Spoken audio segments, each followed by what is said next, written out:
Olá, meus queridos alunos e alunas. Espero que todos estejam bem, com saúde. E quem que fala?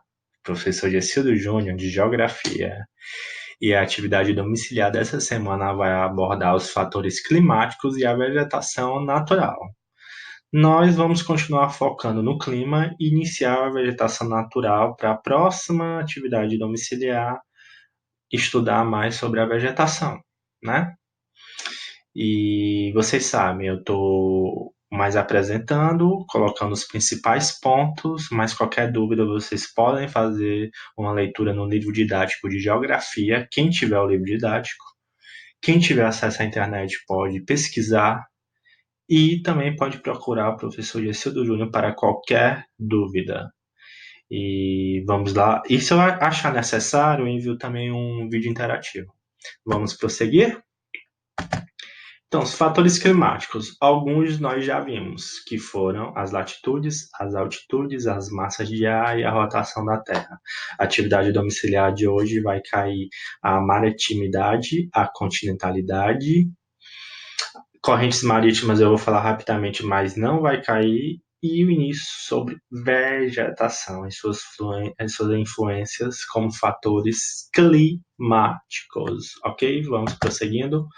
Relembrando latitude, que caiu nas atividades domiciliares passadas, são linhas imaginárias, horizontais, deitadinhas, que tem como referência a linha do Equador, que divide a Terra em dois hemisférios, hemisfério norte e hemisfério sul. Quanto mais próxima à linha do Equador, mais o clima é úmido e quente e tem baixa pressão, ou baixa latitude, baixa pressão atmosférica. 0 graus a linha do Equador. Quando mais se distancia, mais vai ficando altas latitudes. Por exemplo, aqui, ó, 30 graus norte, também tem 30 graus sul, até 90 graus norte e também até 90 graus sul, que são os polos, polo norte e polo sul, que são zonas de alta pressão, zonas geladas ou frias, mais secas, né? E, e isso contribui nos fatores climáticos. Muito importante, por sinal, essas linhas imaginárias, essas latitudes, né? Que foi uma convenção de linhas imaginárias para determinar o clima e as coordenadas geográficas também. Nós já vimos. Prosseguindo, altitudes. E também nessa ilustração vemos formas dos relevos. Vemos aqui o nível do mar. Aqui, relevo próximo do nível do mar, relevo baixo de planícies.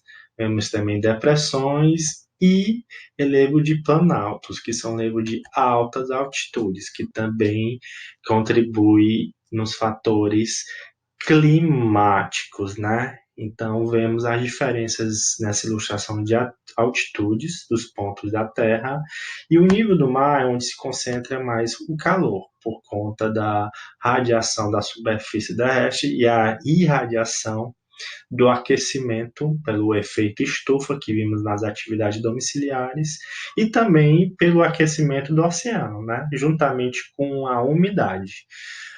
Por ser de alta altitude, não vamos confundir, meus queridos alunos e alunas, que vão pensar alta latitude, é alto, próximo do sol. Não era para ser mais quente, professor? Nananina, não, negativo. Nas altas altitudes, ou nos planaltos, ou no alto das montanhas, a temperatura é ao contrário, é mais fria e baixa. Por quê? Porque o ar é mais rarefeito. A pressão atmosférica é mais alta e também não recebe o calor do oceano e esse aquecimento por conta da incidência dos raios solares.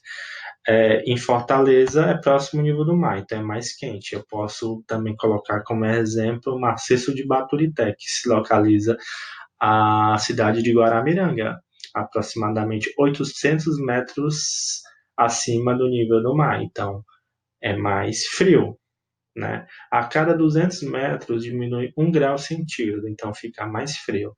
Tudo bem? Vamos prosseguir? Então, aí nós vamos entender melhor a maritimidade e a continentalidade. Maritimidade Vem de, ó, mar, continentalidade, de continente. E a principal diferença é a amplitude térmica. O que é a amplitude térmica? A variação térmica durante o dia até à noite. A continentalidade, como é mais para o continente, não, tem menos influência, às vezes nem tem influência do oceano, né? Então, a alta amplitude térmica é maior. Por que maior? Né? A massa de ar é mais seca, incide sobre a superfície terrestre, retém o calor, mas ao mesmo tempo, né, no decorrer do dia e da noite, a evaporação, que é mais rápida. Então, todo esse calor evapora. Então, fica mais frio. Isso é característica do que? Do deserto, que tem uma amplitude térmica alta, uma variação térmica grande, né? A noite de dia geralmente faz de 45 a 50 graus e à noite 0 graus, característica do deserto, de dia muito quente e à noite muito gelado. Já em Fortaleza, que é uma região que atua a maritimidade, por conta do oceanos, que o professor já explicou, por conta desse aquecimento da superfície terrestre, do nível do mar, mantém uma amplitude térmica mais baixa, uma variação térmica mais baixa, que de dia é geralmente entre 26 a 30 graus e de noite entre 22 a 25 graus. Lógico que tem a estação chuvosa, que é o inverno daqui, que é um pouquinho mais ameno, mas não chega a ser gelado, a temperatura cai para 0 graus e ser geladíssimo, como no clima nos desertos ou em algumas regiões de continentalidade, porque é longe dos oceanos. Tudo bem? Vamos prosseguir?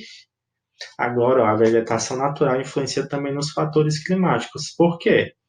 Porque a vegetação natural é diferente em diversas regiões do nosso planeta, mas vamos estudar isso mais para frente, possivelmente na próxima atividade domiciliar. Mas então, tem muita importância nos fatores climáticos, porque as plantas retiram a água do solo. Através do que, professor? Das raízes. A partir dessa água é transferida para a atmosfera por vapor d'água e pela transpiração das folhas. Por ser muito úmido, ser grande, uma vegetação fechada, há uma umidade maior e a transpiração dessas folhas, deixando o clima mais úmido, como o professor já falou, e com incidência, ocorrência de chuvas. Exemplo, floresta amazônica. Correntes marítimas, agora, prosseguindo, só lembrar, baixas latitudes e altas latitudes.